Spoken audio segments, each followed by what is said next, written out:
guys, this is our final session in this Never Enough series, and it's been for me a challenging series, an exciting series. We're here again with our young professionals, and thank you guys for hanging with us all for 4 weeks.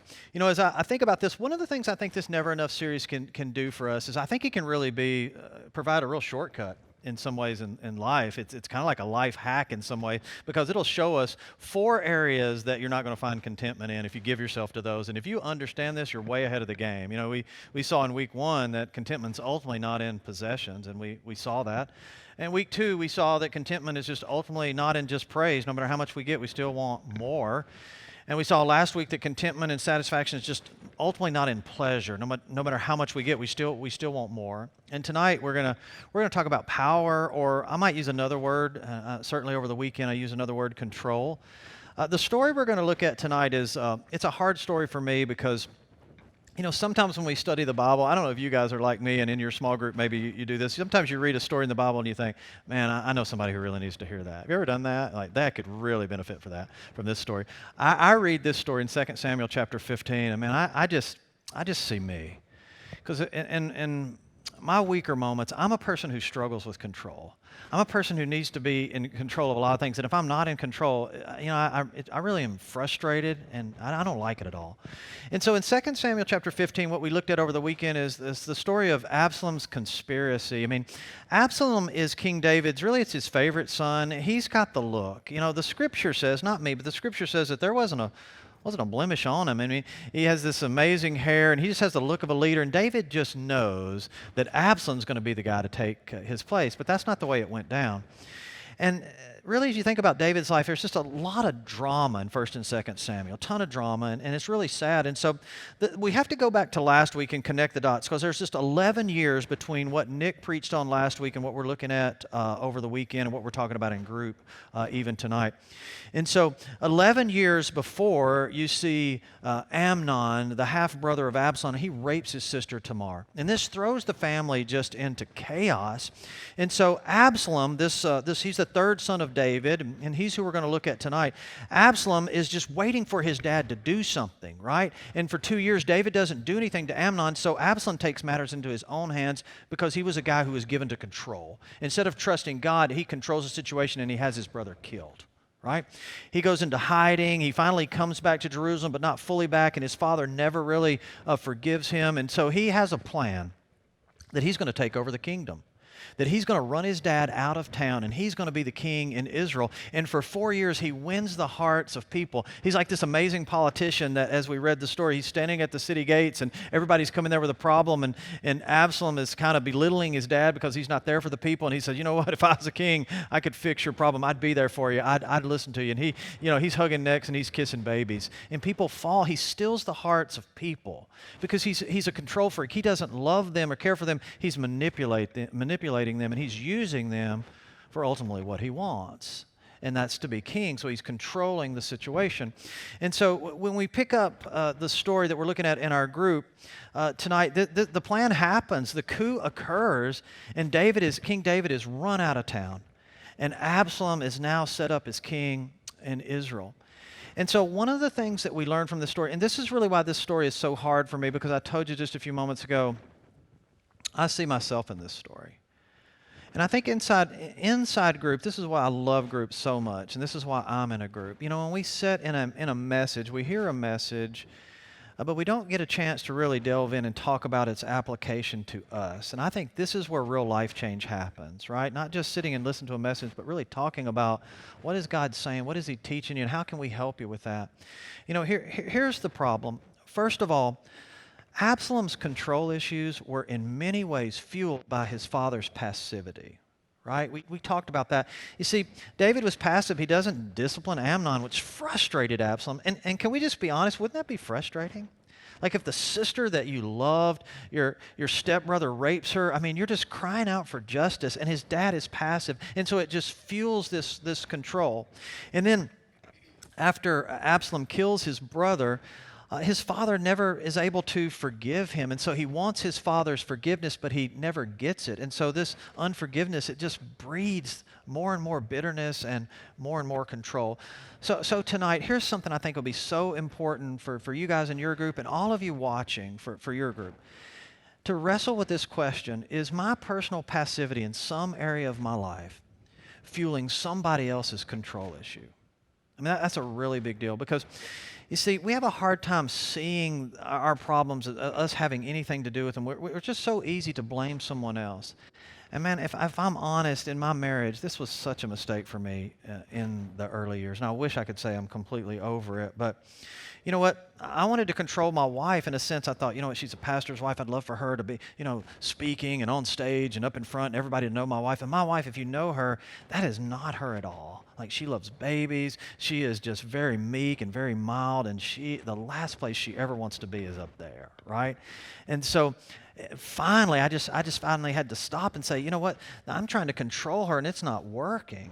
And so kind of even pulling back from that some in my own life and just seeing what God's doing in her life and just doing some really amazing things, even in some areas that I never dreamed possible. It's really cool. And so one of the things to think about is, you know what, is my passivity fueling somebody else's control issues? An important thing. Second, here's the thing about Absalom. Absalom's the king's son, right? I mean, you think about what he had. He had everything he could want and more, but it wasn't enough for him. And I think one of the most important things tonight, listen, this is so important in your life, that if that could have just been enough, being the king's son could just been enough, then he could have found contentment. But that's really in play for us, because tonight, if you're a follower of Christ, any group that's watching this right now, if you're a follower of Christ, you are a son or daughter of the king. That's truth. Man, that is truth. You are a son or you are a daughter of the king. And at some level, that's enough. And beginning to think about that, think about how God's loved us and his acceptance. And listen, if that's never enough for you, then you'll never find contentment.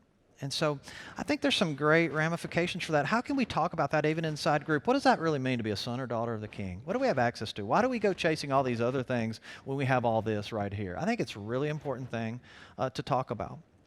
And then lastly, inside this story, and I see myself in this story.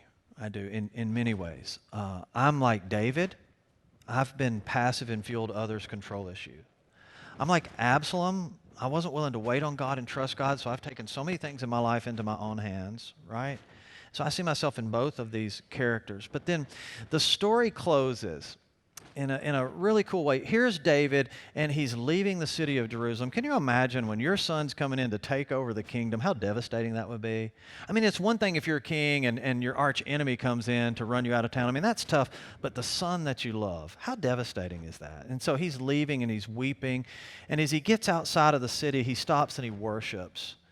And he tells the priest to take the Ark of the Covenant back into the city.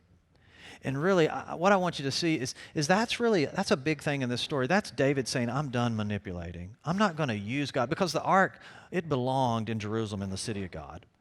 And David saying, I'm not going to manipulate you, God, anymore for my stuff. I'm going to surrender to you. And he does, and the ark goes back. And David really says this. He says, God, if you want me back as king, I'm going to trust you to do it. And God, if you don't want me back as king, I'm going to trust you in that too. And that's surrender. And that's really his release point. And you know what? This is the key. That's our release point. This is this defining moment for all of us as we think about this story and as we come to the end of this series, this Never Enough series, because you know what I want for this group is the same that I want for every single group that's watching this tonight. I want you to find satisfaction in life. We've said throughout this series that what is satisfaction? It's being happy with where your feet are right now. To be at peace with where your feet are right now, not just wishing your life away. We're prone to do that sometimes, aren't we? When this happens or when that happens, when we get the job or when we get the relationship or whatever, then life will really begin. But you know what? If we aren't content with where we are right now, being a son or daughter of the king, what makes us think we're going to be content over there? The truth is we won't. So we kind of have to help each other. And that's one of the things that's so important about group. We kind of have to remind each other, because we're prone to forget, aren't we? We have to remind each other who we are. We have to remind each other about what we have. And that's why sharing testimonies about what God's doing in your life in group is just so important for that. And that's where we find satisfaction. Now, here's the thing. I want to close with this.